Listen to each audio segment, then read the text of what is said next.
पर्दाफाश क्रिएशंस में आपका स्वागत है।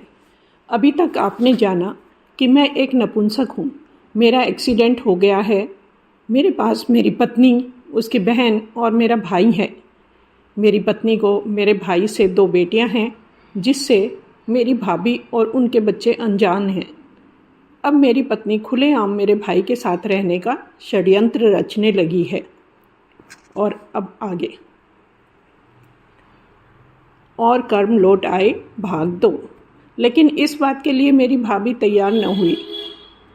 इस पर मेरी पत्नी ने कहा, तुम अपने भतीजे को रास्ते से हटाओ, फिर सब कुछ हमारा हो जाएगा।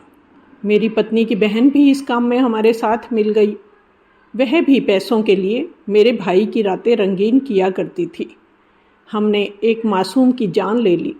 मेरा भाई भी अंत में हमारे साथ मिल गया। मेरे भाई की ज़मीन, मकान और पैसा ये औरतें और हम खा रहे थे। मेरी भाभी को हकीकत पता लग चुकी थी। उसने खुले शब्दों में रखैलों के साथ रहने से इनकार कर दिया था। भाभी के हटते ही हमारे कर्मों की गठरी गांव, समाज और रिश्तेदारों में खुल चुकी थी। अब हम हत्यारे और वेश्याकर्म में लिप्त नीच और लालची के नाम से बदनाम हैं। मेरा भाई अपने परिवार को छोड़कर दूसरी औरतों के साथ रहता है। मुझे हत्यारा बनाने वाली आज मुझे ही मरवाना चाहती है। यह मेरे पाप कर्मों की सज़ा है।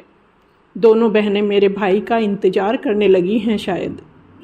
उनके कमरे में आते ही मेरी पत्नी बोली, ना तो मैं इसकी सेवा करूँगी और न ही इसे इस हालत में घर लेकर जाऊँगी। क्या मतलब? यह मेरे भाई की आवाज़ थी। मतलब यह है कि जहाँ आपका बेटा गया, यह भी वहीं जाएगा। पत्नी बोली। कौन भेजेगा? मेरा भाई बोला। आप, अन्यथा आपके बचे खुचे पापों का चिट्ठा मैं खोलूँगी। मेरा भाई गुलामों की तरह इतना ही बोला, ठीक है। मुझे गुस्सा आ रहा था उसकी गुलाम मानसिकता पर, लेकिन यह गुलाम बनाया तो हमने ही है, तो यही होगा। एक कन्या और मेरी भाभी की बद्दुआएं शायद असर कर रही थी।